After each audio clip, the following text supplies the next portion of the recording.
Remember, they're changing my voice. I posted some interesting pictures. The one on the screen should really put things into perspective for you. Okay, females tend to be kind of corporate bred.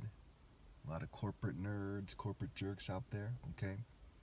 Now, I don't so much care how you look unless how you look reflects your lack of discipline and lack of determination to do the right thing.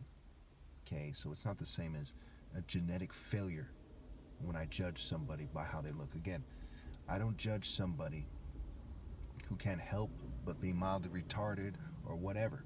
I kind of estimate your intelligence and say, why did someone as intelligent as that decide to be a dumb slut? Why did someone with a college degree decide to choose down and going to conform and find their life in this world? It's kind of the Bible's model to some degree, where it's saying, he who finds his life will lose it, right? And when you find your life in this world, you look like a groupie, you look like a conformist, sorority, fraternity, Freemason, okay? Run-of-the-mill, social controller, what have you. So why people need to be born again is because when they choose to conform, they're dumbasses, they look like dumbasses, and they bring down the people around them. As Proverbs says, walk with the wise to become wise, but a companion of fools suffers harm. Something to this effect. Walk with the wise and you become wise. But if you become someone who conforms to the world, you're a companion of fools.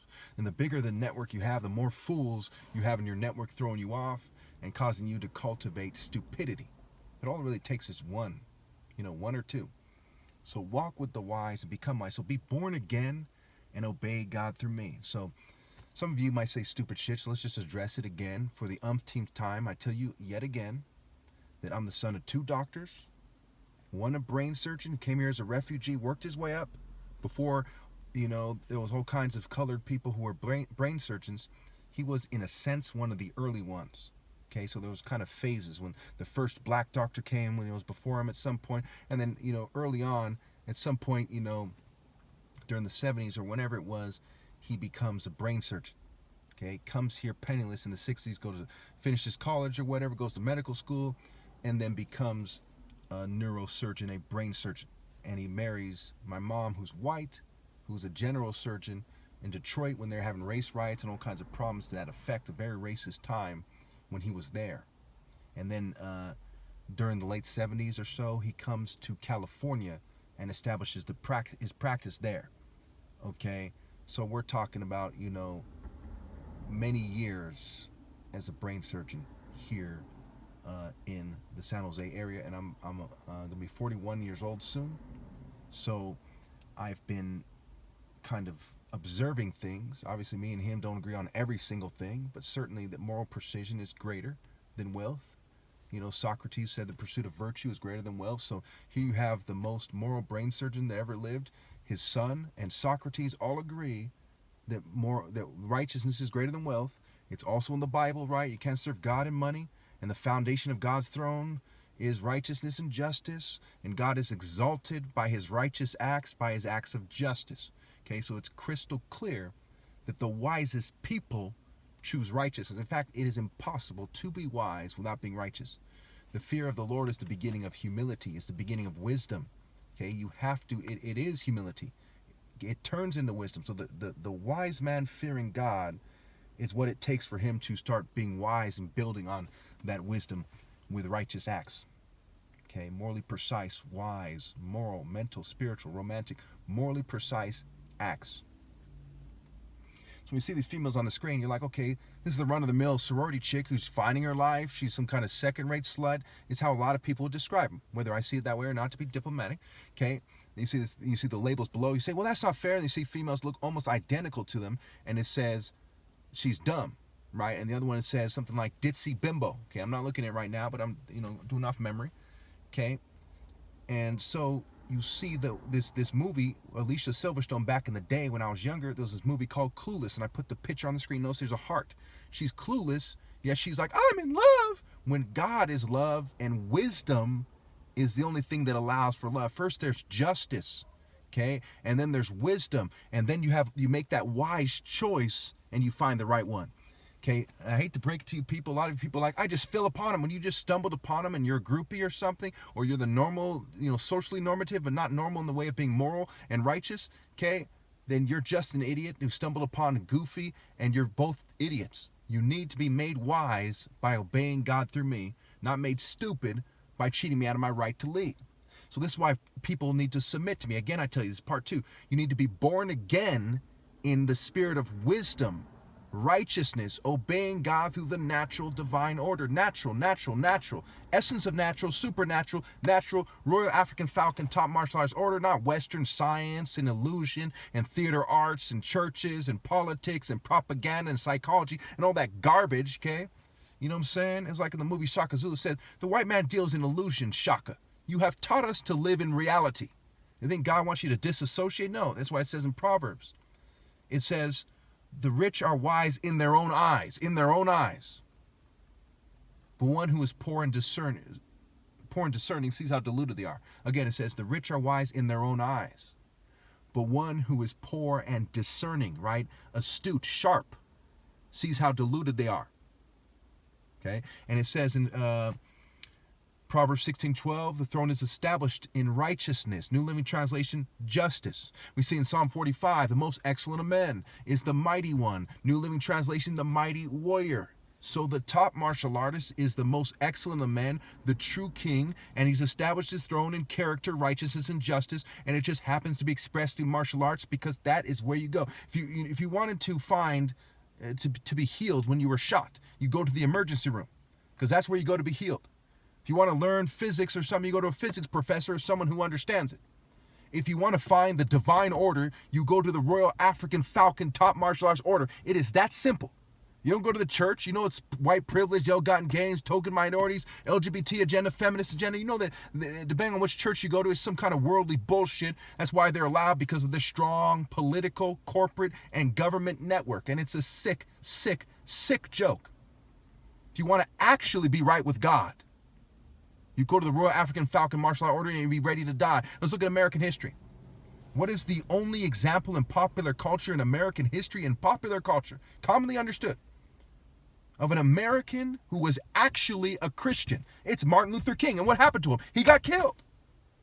What more do you need to know? What happened to the early Christians in popular culture? They got killed. Stephen the Martyr killed, Peter killed, Jesus killed, John the Baptist killed. So if you want to be right with God, you got to rally to the divine order and be willing to die. And then again, they say, why African? Amos 9:7. The Cushites are the same as the Israelites. Makes it crystal clear. Okay, we also say Hebrew is an Afro-Asiatic language. African first, right? It's African heavy. Okay, who founded Babylon? It was Cush begot Nimrod. Cush, Africa. Okay, the sub-Saharan Africa is really what Cush refers to, and Mizraim refers to Egypt, that particular kind of mix. So Cush begot Nimrod. Nimrod founded Babylon.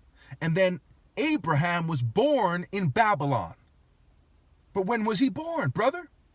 Before there were Jews.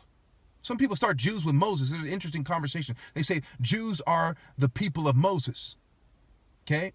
But before there were Jews, there were Babylonians who were the people of Nimrod, the people of Cush. Cush begot Nimrod. Babylon was black, according to the Bible. And it's in the spirit of black people, not white people, not Semitic people, in the spirit of sub-Saharan, right? Upper Nile, which is Lower Egypt by Sudan.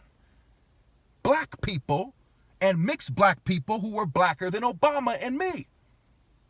Black on black with a touch of something else. The lower part of Egypt, as you go up, you expect to see the more Semitic peoples. As you go down by Horus's call center in Nekhen and the border, the Aswan Governorate and the border with Nubia, you get the Cushites who spilled over into the upper Nile region, which is southern Egypt, because the Nile flows south to north. It's said to be the only river in the world that flows south to north. So Upper Egypt is actually referred to, and every scientist knows this who looks into Egypt at all, who studies Egypt, they all know this, they all describe it this way. Okay, Upper Egypt is actually the bottom part. So Cush in the King James Version is called Ethiopia, because all Africans, they didn't know what to call them. They were Nubians, they were Cushites, they were Ethiopians, they were Africans.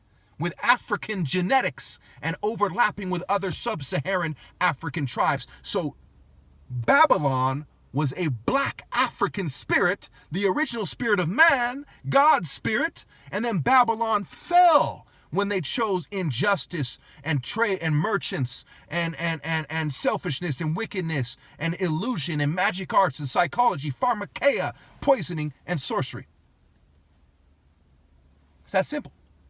So these females on the screen, I don't know what an African spirit is, much less the top martial artist spirit. They don't know what the fuck they're doing. They don't know God. They don't know what they're doing in life. And their own people call them a ditzy bimbo. They call them dumb. They call them groupies. They call them a stupid sorority chick. They call them a dumb hoe, a dumb slut, a dumb bitch. Their own people. How can they then turn around and say, we forged you to be dumber than shit?